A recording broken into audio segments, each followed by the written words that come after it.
In this video, we'll show you how to connect ChatGPT to Roblox Studio.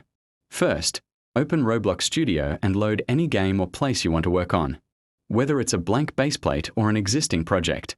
Next, click the AI Assistant button in the top right corner. In the Assistant panel, click the three-dot menu and select Manage MCP Server.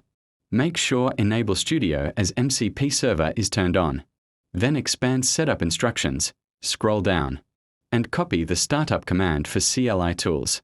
Keep Roblox Studio running in the background. Now open ChatGPT and go to Codecs from the top left menu. Download the Windows version, choose a download location, and run the installer once the download is complete.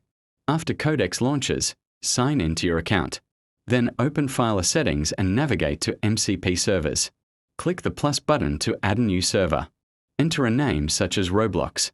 Next, add two arguments. First argument C. Second argument, paste the startup command you copied from Roblox Studio. For command to launch, enter cmd.exe.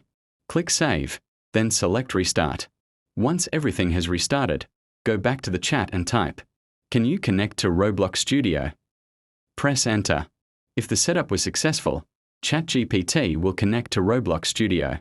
You should also see an additional connected client appear inside Roblox Studio.